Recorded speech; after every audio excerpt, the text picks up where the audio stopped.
Hello everyone, Michelle here from the Creative Cove. Thanks for joining me today.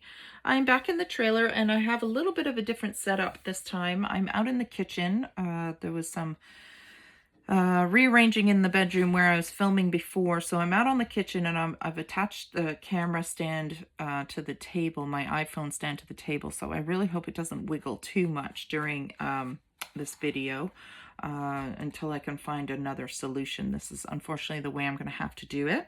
But anyways, if you can bear with it, welcome. Today we're going to be playing with lino cuts again.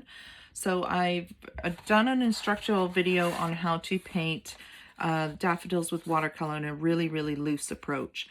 So then I thought I might make some more of these and then kind of build my digital kit with it. So by the time this airs, there should be a digital kit available on my Etsy shop if you're interested. If not, you can follow the tutorials and of course make your own. So what I was finding though is the repetitive look throughout the papers of all the little sketches and things I've done. So what I thought would be fun is maybe make a stamp. So if we can carve our own stamp out, we could have some fun stamping. So I have done a couple of other stamps in the past. I've carved them and obviously I've used them. I've done a tutorial on this one and I believe this one or something similar to this. So they're really, really fun and they're your own little piece of artwork that you can use over and over again. Or if you are a kind of person who likes to trade things with other junk journalers or artists, then this is a really fun thing to do and send it to them. It's tiny and relatively inexpensive. So I got my lino cutting kit, which came with this tool and I think 5 or 6 different cutting bits and 10 of these sheets off Amazon. And it was relatively inexpensive. And these sheets last a long time because you don't really have to use the full sheet. And my friend gave me a couple of old tools, which they're really sharp still, so I like using those as well. So I thought today we'd do a daffodil. I don't know how this is going to go. It's either going to work or not work, but I'm just going to go for it. So I thought I would do the head, primarily focus on the flower itself. So I'm just going to doodle. Now, if you're not a sketcher or you don't have the confidence in drawing something, you find an image of a daffodil and use what's called transfer paper, which is carbon paper. And you just put the carbon side down, put the image that you want to draw down and trace that image, and the carbon paper will transfer the pencil down for you so you can carve an image like that. So in my digital papers, I like to try and incorporate as much of my own artwork as possible. It's just something I've always liked to do, is draw and doodle, and I'm always looking for different ways to expand on that. So I thought if I could do a stamp, that could be a lot of fun to try and add to these papers. So I think I'm going to do something as simple as this. So I just sketched it out, and like I said, I do have a little tutorial on how to paint these and sketch them. So if you want, you're welcome to tune into that. I'll try and remember to link that below, which I'm not very good at remembering, but if I forget, please leave it in the comments. So what I'm going to do now is take my deep V. It's just the deepest V I have, and I'm just going, I call it deep V, but it's just a deep cutting tool with a narrow edge, and I'm just going to outline what I've drawn. Now, when you're lino cutting, it can be slippery, so you want to try and keep control. And I try to use my other finger here on top to hopefully help stabilize the cutter. And you want to, of course, keep your fingers out of the way. So it's a natural thing to want to put your hand here to push against the resistance and or to create resistance, but it's a fatal mistake because it hurts. Been there, done that, and nobody wants to go to the ER. It cuts into our crafting time. So I am basically going to cut away And I just realized I forgot to bring my scissors, because I like to just cut out all this negative at the end, so I might have to pop out and grab some scissors really quick, but we'll see. So I'm just going to take my time carving around the edge and just kind of get a feel for it, and you'll be amazed at how fun the stuff can be and how creative you can get with it. And things can happen where you make mistakes, but the more practice you have, the easier it is to correct those mistakes. So there, when I drew it, I felt like this was a little bit narrow, so I just kind of carved it outside my drawing line. So what you carve away is going to stay, let's say white, you're using a white piece of paper, is going to be white. What you leave behind is what's going to carry the ink and be dark. So that's something you need to kind of bear in mind when you're carving away, is how much negative space you want and how much positive space you want. Positive being what stamps. So I'm just going to give these little petals some texture because I want the petals to stamp. And I'm just going to carve away. I'm going to give it a bit of a deeper cut here to indicate the two different petals. And I just take my time cutting each petal out and giving it a little bit of detail. And then I stamp it a few times just to make sure that I'm happy with the stamp. And I forgot to bring paper to do that with as well. Here I am thinking I'm all organized, and I'm not. So I'm going to now carve around the outside of this line, and I'm thinking about trying to think of the best way that that will show up neatly without being too obvious. So I think I want to carve it relatively thin, so I'm not going to push down quite as hard because I don't want to separate the image completely from the leaves, but I do need that outer edge carved so that it shows up in the print. But I want it to be nice and thin. So in this case, sometimes it's easier to move your hand and move the lino at the same time. You'll kind of feel what's more comfortable for you. And this might make more sense when I go to print it.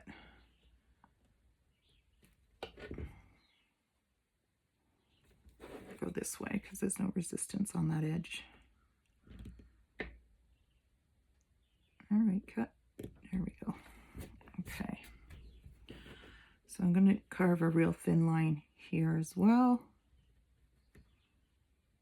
Here. So it's kind of trying to visualize how this will print, because you got to think in terms of 3-dimension in a way. You want the flower to look 3-dimensional, but print on a 2-dimensional surface and still keep all those details. So it can be challenging, like this might be a bit challenging for your very first lino cut.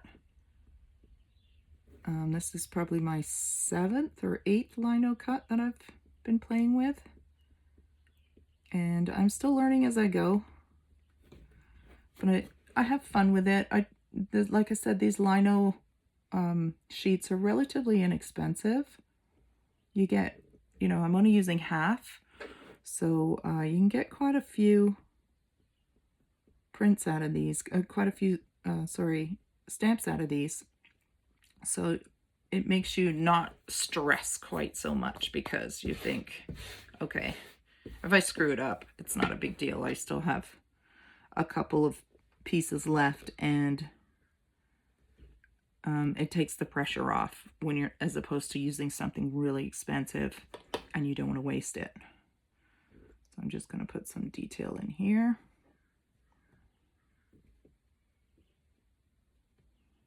Kind of sticking with my contour here. It's important to curve. You don't want to go straight. You want to curve with the leaf, and it kind of adds a little bit more realism to your carving because you're creating those contour lines. So I'm following the growth of this petal. Hope my camera's not shaking too much. And then I'm just going to follow this line down, join it back up with this cut, separate these two leaves, and then I have to do the trunk as well, the trumpet part. So I'm going to thinly carve that out and hopefully capture some form of this flower.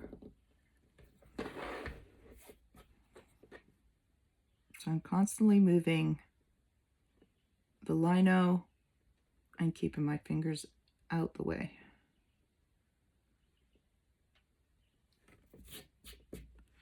Okay, so I want the contours to go this way, and I'm carving this way, so I'm gonna move this around and make it so that it's a little bit easier to carve.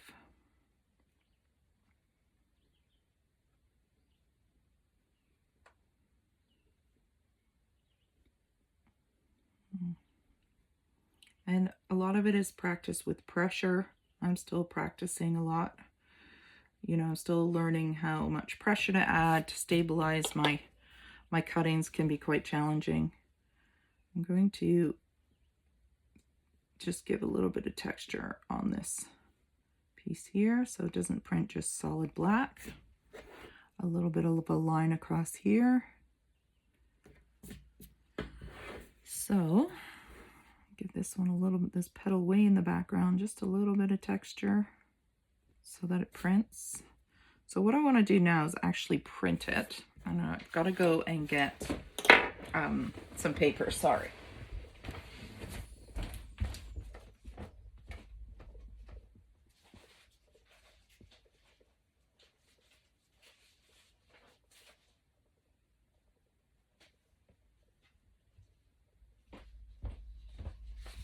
Okay, this is all I could find. But it will do. It's like an old piece of music sheet here. Sorry about that. I thought I was prepared. Oh, and I forgot my scissors too. Oh boy. So I still have a cutting tool though, so I'm gonna cut here. Hopefully not cut into my kitchen counter. That is totally something I would do. Don't tell my husband. Okay, I don't want to cut this away yet, simply because it's harder to carve things away when there's no resistance. But what I can do is take a little bit more off, just so when I go to print it, I can see better. I can see the lines a little bit better. So this is a big groove carving tool. So as you can see, it takes big chunks off at once, including in your finger if you don't keep it out of the way. And this one you need resistance, so I just push down here because I want to keep my fingers out of there. So as long as you think safety first, you don't have to worry about any of that, hurting yourself. Just practice keeping your fingers out the way. But this stuff is really fun. So the first one I carved, I think, was the mushroom, and a lot of people said they used to do this in school. I'm like, what school did you guys go to? How much fun would that have been? I don't remember ever doing this in school. That would have been so much fun. I would have been hooked back then. So they used to do it, I guess, in high school, in art class or something. It's like, what? That's awesome. Because it is really fun medium to play with, and like I said, it creates your very own unique stamps, which is even more fun. I did a butterfly one and it wasn't successful. I found that one really challenging, but I did learn a lot from it. So there you go. You know, not everyone's going to be perfect or even used, but you learn something from each one that you do. And you might surprise yourself. Okay, so that's it so far. And I'm hoping I'm on camera. I'm sorry, like I said, it's a new setup, so it's hard to tell. So you want to make sure that all your bits and pieces are off, all your cut pieces, because they show up in the print. And we will just print real quick here. So this is some I don't even know how dry this is, this vintage photo. And I know this is going to make the camera shake. So right now I just want to do a quick print and see how it's going to turn out. See what else I need to carve away before I finish cutting it. Sorry about the camera. Okay, so it's a bit hard to see. I should really use some darker ink. But there's the first print. And you know, I'm pretty happy with it. I see the form of the trumpet. I can see the lines, the 6 petals, and the stem. So I think maybe just a couple of delicate, just a little bit more texture in some spots and a little more definition in here. And I think I'm going to be pretty happy with that. Okay, let's try. So where did we say? So of course you can see it prints in reverse. So if you're doing words, you have to bear that in mind. You want to print them in, you want to carve them in reverse. So I think right here, I want to just define that back spot. So just right here where the tube curves away from this spot by giving it a little bit more, sorry, over here, a little bit more definition. So you can see the difference between where the tube starts and where the back leaf is starting. I kind of like this dark space here, and I like this dark space, but I don't like how all these end at the same length. So I'm just going to make 1 or 2 a little longer. This one looks good. This I think we fixed. This is good here. We can see it. Okay, let's print it one more time.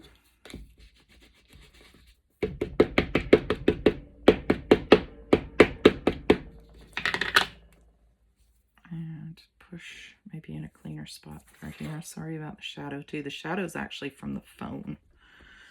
Because the light's above me and then I have a window over here. So it's a very different setup. I'm going to have to invest maybe in a proper camera stand, an iPhone stand. Okay, so there's the flower. I'm really happy with it, actually. I would have maybe gone a little thinner on these lines. That's a bit of a bummer. I went a little thick on those 2 lines. I should have pushed a little bit lighter so that would have been a softer transition from this petal to this petal, but that's all right. It's at least consistent as it goes around. It's thick in every spot, so that's something maybe we can just incorporate into this design. So I'm pretty happy with that. So what I am going to do is cut the rest away. Now I wouldn't recommend cutting like this, but I don't want to cut my counter here. So I am going to cut kind of on an angle, but you would cut normally very flat. I didn't put a protective cover down, and I don't want to cut because I'll be in big trouble. So I'm just lifting it to avoid doing that. But you want it as stable as you can so that there's no risk of cutting yourself.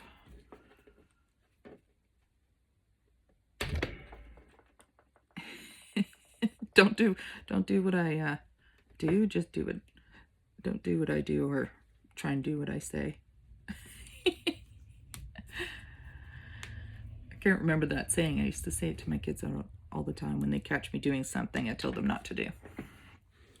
Okay, I think that works. I think that looks cute. Again, don't carve like this. Oh, my thing fell out. Okay. That's okay. We're done with that anyways. Just carve this little bit away so that it doesn't print. So you can carve this edge on an angle down and it's less likely to print. Though I kind of like the rough edge of the outside of the stamp printing as well.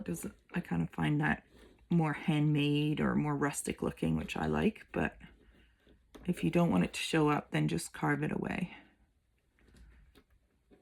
Okay. I'm pretty happy with that. I'm pretty confident with that. So I think I'm going to try it on one of my watercolors here. So I have, I'm going to mix it in. I had done a little bit of watercoloring to make this kit. So now I think it'd be fun to add maybe a little bit of these prints. So let's see if that's in camera view. Let's give it a try. And I might have to go with a darker ink. This is that vintage photo one. I don't have it flat here. Just make sure it's flat. Now let's put one in and see what we think. Just go for it. Okay.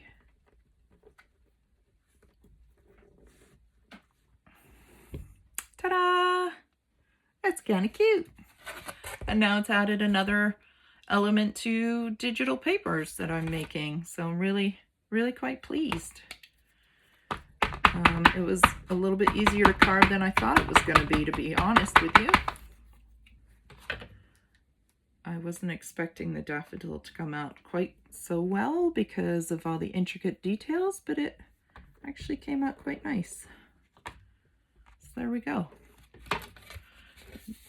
Bring it in so you can see it a little bit better. Hopefully.